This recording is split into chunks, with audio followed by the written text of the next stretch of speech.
everyone, and welcome to this week's edition of Organic Matters, the podcast brought to you by the Irish Organic Association.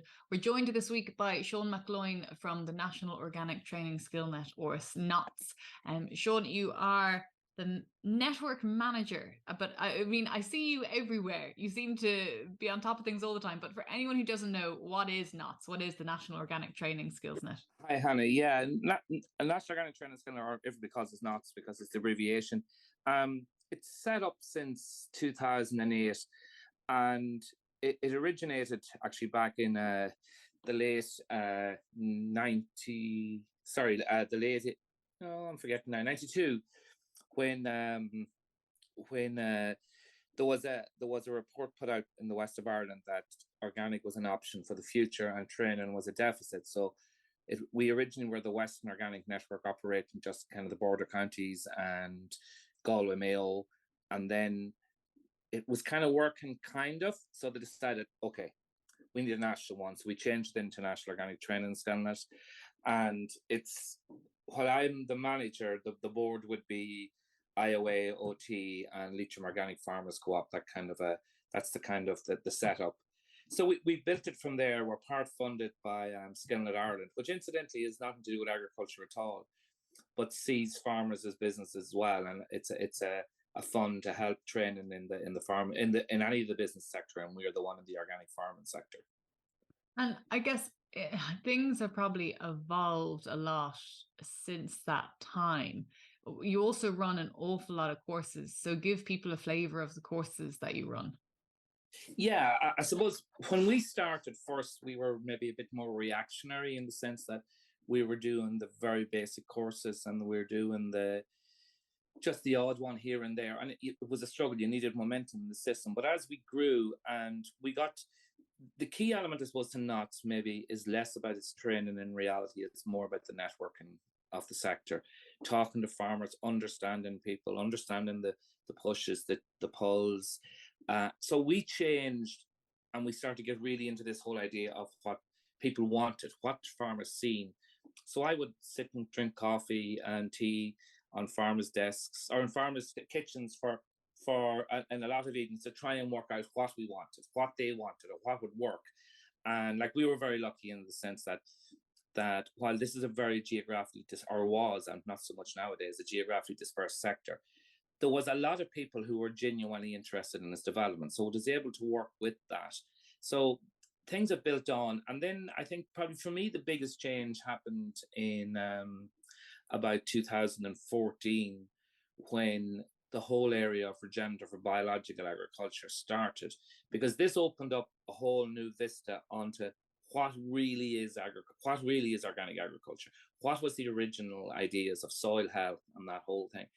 So we responded quite well to that. And there would have been people on this, Jim Cronin and Claire would have been on this for a lot longer, but things like the understanding soil production. So while we have done bits on grassland management, on livestock management, it became a much, much bigger thing. So we started concentrating on a lot in horticulture, things like homeopathy in livestock, how you manage farming, like holistic management or different things like that. And that's moved on to things like biochar production, and then specific specialists. We started bringing in specialists from America. I'm actually only after finishing up a 3-day course with Gabe Brown and his crew from Understanding Ag. And we had 78 farmers on that. Well, 75, there was a few consultants as well. And it was done on an organic farm in Wexford. But what's really interesting about this stuff is this is maybe almost a halfway house where you can showcase show conventional farmers. Well, here's your model. You don't necessarily have to think of going all the way to organic, but you could farm this way, and this can bring you a line that you can easily step into the organic system. And this is where the cutting edge is coming from. And the other thing about this that I really like, Hannah, that is most interesting, it is now coming to a point where we do not have to accept less margins or less productivity in an organic system if we do it through a biological model. So to me, this is the really interesting stuff. This is where I see the future. And then look at, let's not kid ourselves as well. The Green Deal, 25% increase in organic farming and another 25% increase in low input farming meant that governments were looking around, and the Irish government were looking around and saying, well, who can help us get that here? And we were probably an obvious choice. So I now sit on the strategic organic committee, and I don't go quietly. We do get things done, and there is an appetite. We have good relationships with all the bodies. We work with Teagasc now as well, and we work with the Department of Agriculture to get things moving. So yeah, I think, I suppose I'm an internal optimist, but I think the future is really bright for this sector. I think a lot of what he said there points, though, that there was a bit of a dearth of learning, and someone like you had to step in, someone like Knott's had to step in, because if we look even, there isn't an organic Teagasc research farm in this country. So, I mean, I think for a long time, organics was viewed as being less productive and being a bit strange or a bit wacky. It wasn't viewed particularly well by mainstream, say, agri-media in particular, we could say, and because there hadn't been enough research done on it. So maybe what you're saying now, these results were always potentially possible from organic through kind of different methods that are being used, and that's lovely to see. I guess that's reassuring for farmers as well, who are considering that they do need to change things, say with the price of fertilizer being so expensive, price of feed being so expensive, and organic feed's very expensive too. But all these things, all those inputs that farmers had to buy from someone else, that potentially they can keep it much more within their own farm gate. Absolutely. And I think the research is an interesting one, because if I'm honest, I'm quite critical of a lot of the past research, because the only output out of a lot of the research from what I could see in the past has been PhDs. It hasn't really got down to, for all the millions, we haven't got that really down to where farmers are benefiting directly from this research. I'm very interested in the model they have in the UK, the innovative farmer model, where there's academic oversight, but most of the work, it's a little bit short, snappy. Actually, it's much more cost effective as well. And to a point, the EIPs are trying to look at this, is the farmers are doing the research themselves. But it's not for academia's sake, it's a lot more for farmer business sake. And it's a really interesting model. And I hope someday we'll have certain that model can be done here. The other thing is, I think we also have to be cognizant of, is I was talking to a retired member of a co-op not so long ago, and he said, I've just converted my my small farm to organic because I'm retired. He said, I love organic, but my business model didn't necessarily like that, because he said what we found was in dairying, for example, is once we had an organic dairy farmer, one of our farmers became an organic dairy farmer, we couldn't really sell them anything more. So the business model wasn't stacking up for us. And sometimes we get this, we almost take this personal. It is not. This is just a business decision. So it's quite interesting. But I think climate change. But does that not point to something being slightly wrong with the business model of these co-ops and these big industries in Ireland as well? Because it's a very set template that's there. And I guess if we have, especially as you know, that there's a huge, I think it's over 4,000 farmers now are going to be organic, a lot of them in conversion at the minute. There has to be a market for their produce. Dairy is a particular issue when you think that we have, I think it's around 17,500 dairy farmers in the country, but barely 70 of those are organic. Does some big thinking does seem to need to take place if we're going to have a market for all these people. The business models are going to need to be kind of rehashed, especially at a co-op level. Someone in a boardroom somewhere is going to have to sit down and rewrite what's going to happen, especially if we are going to meet these targets that you mentioned. I think you mentioned the EU ones in terms of the 25%, but there's going to be some serious revision is going to have to take place. Absolutely, and it is going to be a challenge, particularly you mentioned dairying, because you have only got very big processing is where the gap I see is you have very, very, very small artisan type processing that the organic guys are into, but there's very little capacity to do something. And the way the world market, and particularly from an export perspective, means that you need to manage the different aspects of. So, for example, is you might be able to get cheese made organically, but you can't get the whey dried, or there's so many different issues around trying to make an organic product at a volume for the international market. And we don't have dryers, or we don't have that element of it. We don't have access to it. But also, again, I'm an optimist, but I would argue that there's a bit of chicken and egg here, in the sense that if we got production ready, and at one level, the conversion period means there's a 2-year, 18-month to 2-year prep gap. That if we have, I actually don't think we'll have any issue convincing one of the larger processors to get into. These guys are watching this market. They know there's potential here. It's it's a bit like the peace process in Northern Ireland. When the time is right, they will move.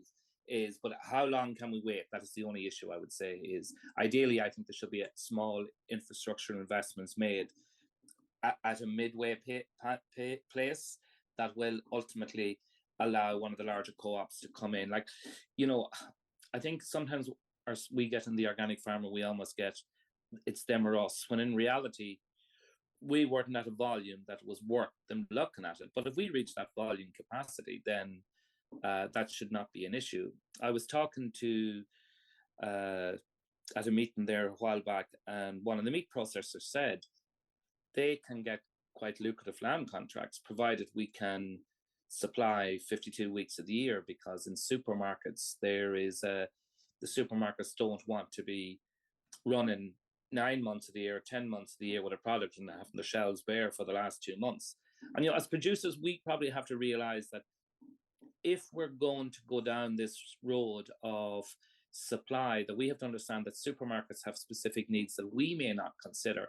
And so there is all that nuance changed in how we look at it, and how the wholesalers or the purchasers look at it. So there is a lot of work to be done in that space, and we don't have a lot of time. 2 years is not a lot of time. No, it's not a huge amount of time. And I wonder as well, who does it come from? Because we have a scheme now in terms of, the government, or the Department of Agriculture does seem to be trying to incentivize, organic producers to invest.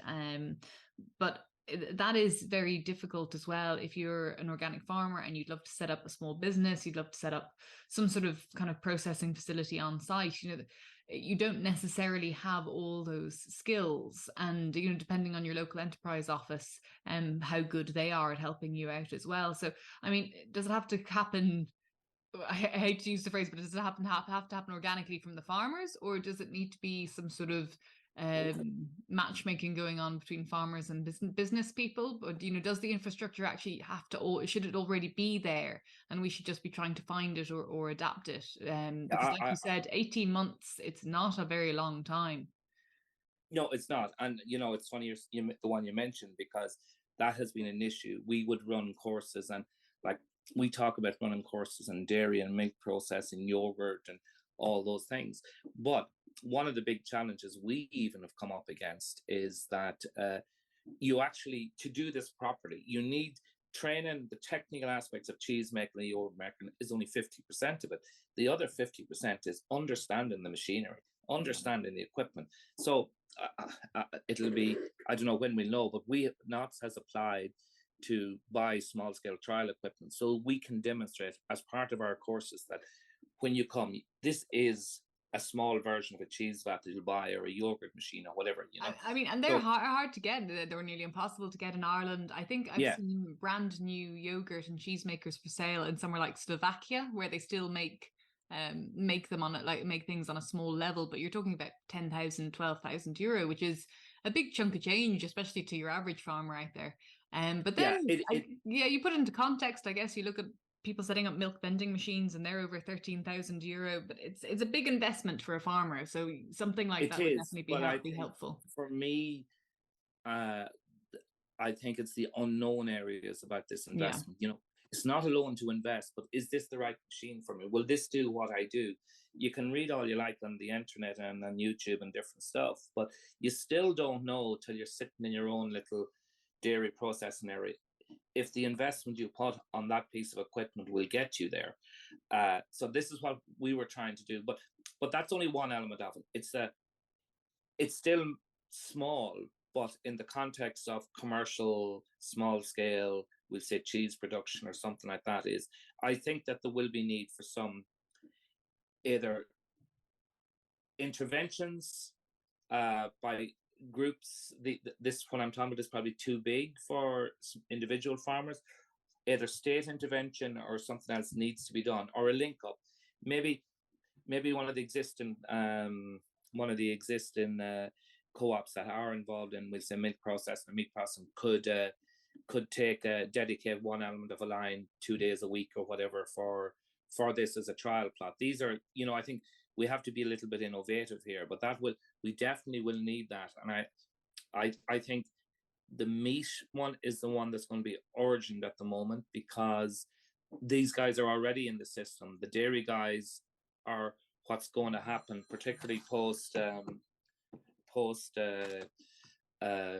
outcomes on derogation changes and stuff like that, because you will have conventional dairies looking at an organic system, particularly now because the technology has moved forward. So now we know we can probably do equivalent grazings. Like, I was talking to 2 dairy farmers yesterday, and one of their big concerns is that if they continue, they're going to be in breach of the derogations, stocking rates, and the banding issues. So that's even hitting organic dairy farmers now.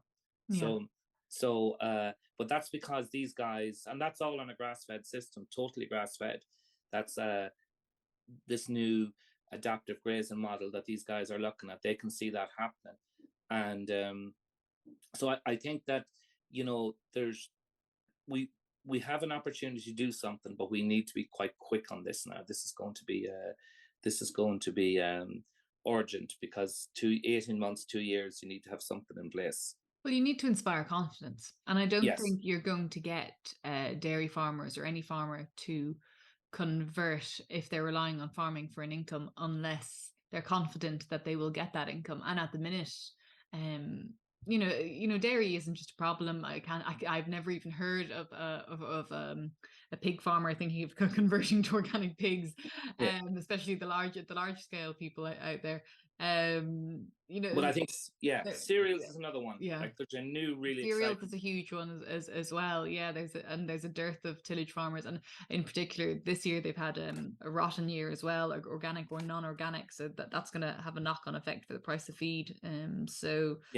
But I think the process, no-till organic is going to be realizable probably in the next 2 years, and that will be a game changer in the cereal industry. We'll no longer be talking about organic tillage probably, but that's for another day, I think. But the technology has moved incredibly fast in this area, so that looks really promising.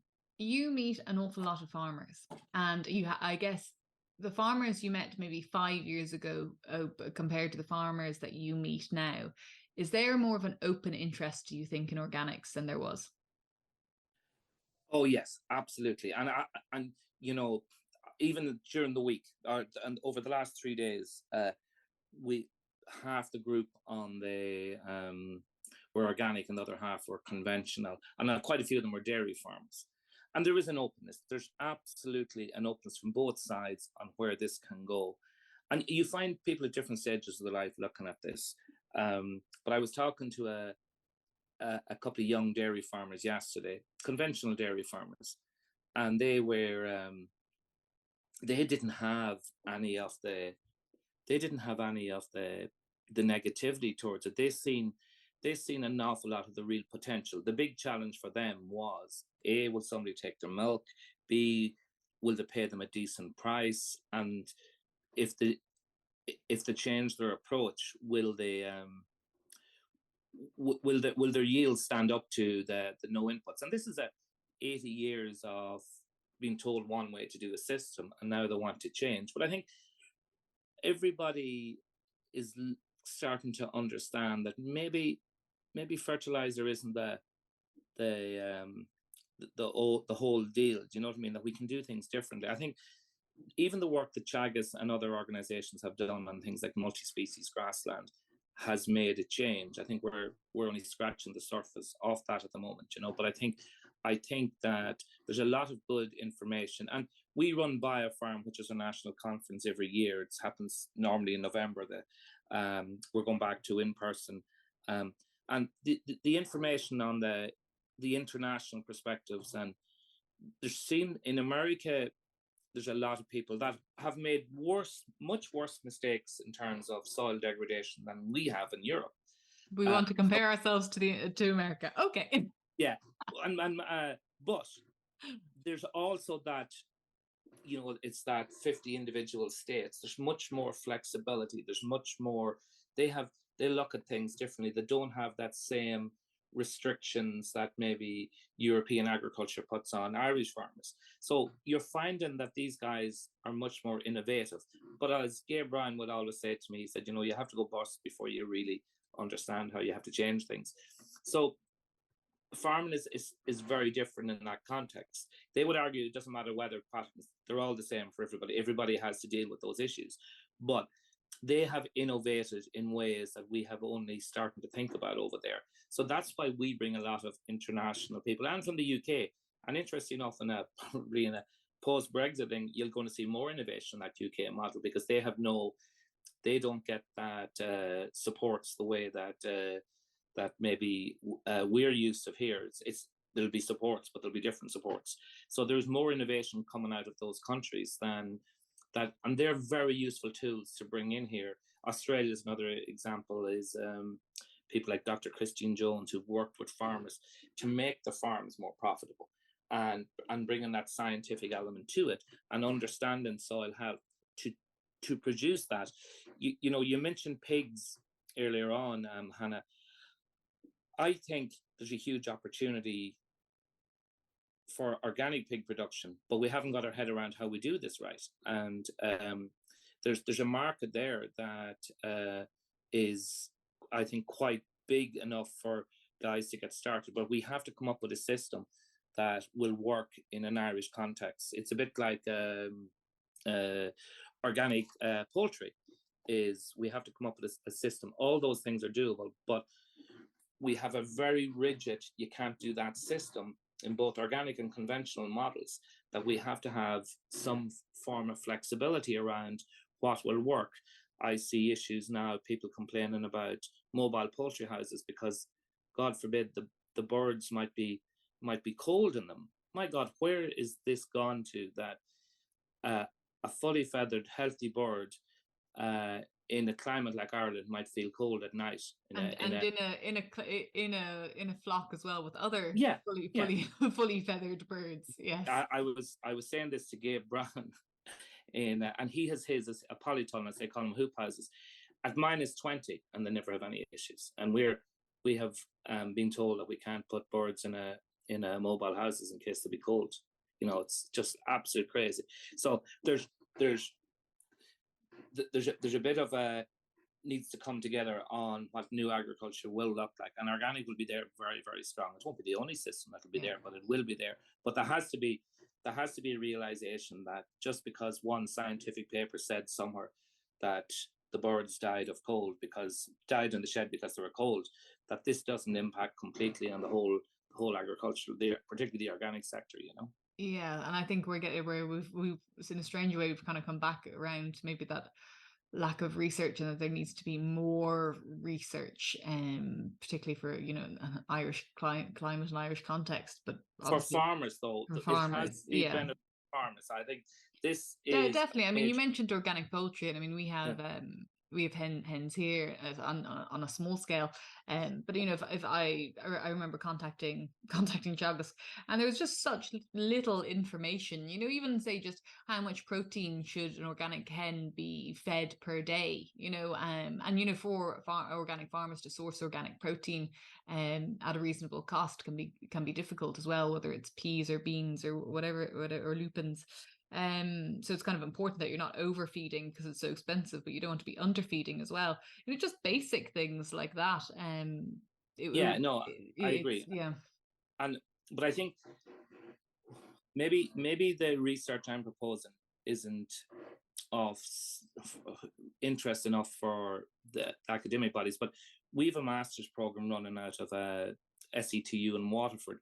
And one of the ideas, my long-term idea is this, that we would link up some of those students in their thesis levels. And we're going to go to tender with a degree course as well, a part-time degree course, that we could have a link up with academia, but also do for students doing research that have to do a thesis, that we could have a list of ideas that they could work on and link them up with farmers, so that it would be even at thesis level, at master's or degree course, that we would have actually a real piece of research that would benefit directly those farmers. So there is some fantastic stuff going on, and it's not necessarily in the organic sector, but there's a really interesting piece of work going on at the moment that I would love to follow through on, and that is on I think it's duckweed, with the idea of it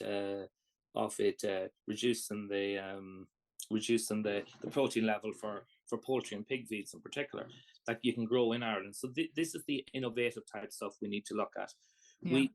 We ran a course last year with a guy from America called David Johnson on the Johnson Sioux bioreactor, and we have that now on. It's in Gurchin Ag College and 7 organic farms around the country.